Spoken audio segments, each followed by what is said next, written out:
Mic sir. धन्यवाद chairman sir, मुझे बोलने का मौका दिया वक्फ बोर्ड के इशू पे अपने पार्टी जेएमएम के तरफ से।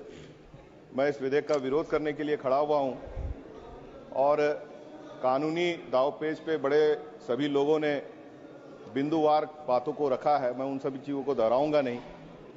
लेकिन जो सरकार ये कह रही है उनके क्या मंशा है उसको थोड़ा सा मैं दर्शाना चाहता हूं कि किसी समाज के लोग वो किस तरह से अपने जमीन को या किस तरह से दान करें, किस तरह से धर्म का काम करें, अब उस पे भी इस देश में जो है डायरेक्शन दिया जाएगा। अगर लैंड इशू सेक्युलर है और जो भी लैंड है वो इंडिया का है, ये बात हमें भी समझ में आती है, चाहे वो सरकारी जमीन हो, गैर सरकारी जमीन हो, किसी की भी जमीन हो, सब भारत देश के अंदर ही आते हैं।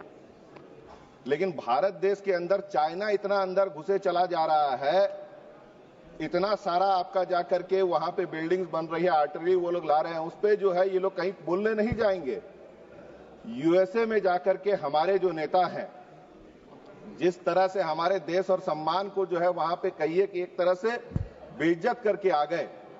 जो सीना ठोक के बात हो रही थी ना, सीना ठोक के बात वहां होनी चाहिए थी। अगर सही तौर पे यहां अपने देश के माइनॉरिटी के ऊपर जिस तरह से दबाव और दबिश ये आप दिखाना चाहते हैं कि आप हमारे नहीं तो सनम, आप किसी के भी सनम रहने लायक नहीं रहोगे। और जहां पे इन्हें बोलनी चाहिए थी वहां बोल के नहीं आए और जो देश की स्थिति वहां पे इन्होंने दिखाई, हम बहुत कमजोर दिखे। और लगातार जिस तरह से कोशिश हो रही है, आज एक माइनॉरिटी कम्युनिटी के ऊपर ये प्रयास कर रहे हैं, आगे किसी और पे भी होगा, बाद बाकी लोगों पे भी होगा। और जितने भी देश के विजिट्स हुए और इनके उद्योगपति दोस्तों को जितने भी आपके जाके ठेके पट्टे मिले, इस पे एक ही बात कहा जा सकता है कि नेशन फर्स्ट कभी इनका एजेंडा नहीं रहा है, फ्रेंड फर्स्ट रहा है। और चाहे वो रेलवे रहे, चाहे वो आपका जाके आर्मी की जमीन रहे, और आज वक्फ बोर्ड का जो ये कानून में बदलाव हो रहा है, ये भी उसी दिशा की ओर ही जा रहा है। और कॉन्स्टिट्यूशन की अपहोल्ड करने की बात, महिलाओं की बात, बच्चों की बात की जा रही थी। मणिपुर की जो स्थिति रही देश के अंदर ही महीनों, वहां पे कहां पे ये महिलाओं को बचाने गए, कहां बच्चों को बचाने के लिए गए? सिर्फ यहां पे घंटों भाषण देने से थोड़े ना हो जाता है।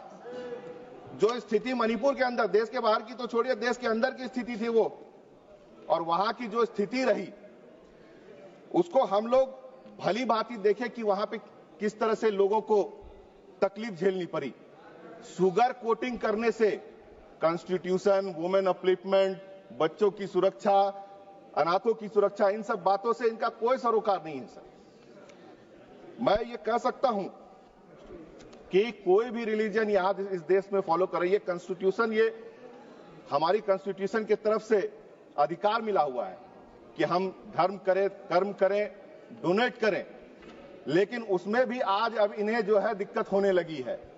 और ये जिस तरह से कह रहे हैं कि हम जो कर रहे हैं वही सबसे सही, और हम इतने सालों के बाद जो संशोधन लाए हैं, हमारी जो सोच है बहुत अच्छी है, उस सोच के ऊपर मैं उंगली उठाना चाहता हूं। क्योंकि इनकी जो सोच है, अगर जैसे इन्होंने कहा कि कोई भी लैंड का इशू जो है वो स्टेट का इशू रहता है, तो स्टेट के भी तरफ से सजेशंस लिए जाने चाहिए थे, उनको जो इनकॉर्पोरेट करना चाहिए था। जेपीसीसी की जो जॉइंट पार्लियामेंट्री कमेटी की जो रिपोर्ट्स थी या फिर उनके जो सजेशन रहे, उनको यहां पे इनकॉर्पोरेट नहीं किया गया। और सर, थोड़ा सा समय दीजिए, अपने बात को रखना चाहूंगा कि जेपीसीसी के बातों को भी इनकॉर्पोरेट नहीं किया गया। इतने सारे मुद्दे पुराने रहे, उन सब पे इनका नजर नहीं गया। 10 साल तक पे बेरोजगारी पे नहीं गया, आपका जाके रोजगार देने पे नहीं गया, महंगाई देने पे नहीं गया। लैंड का इशू आया तो इनका नजर जरूर गया। और ये भी कहूंगा कि रेलवे का सबसे ज्यादा जमीन, आपका जाकर के आर्मी का सबसे ज्यादा जमीन, इसके बाद वक्फ बोर्ड की बात कही कि सबसे ज्यादा जमीन, लेकिन 10 सालों में किस पार्टी ने सबसे ज्यादा जमीन बनाया इस देश में, ये सभी यहां के सदन के और सदन के बाहर के लोग भी जानते हैं।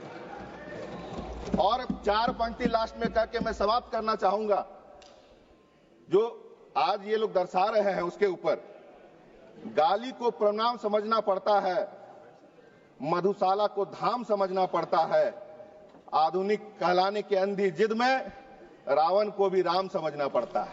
बहुत बहुत धन्यवाद। माननीय श्रीमती कमलजीत सहरावत।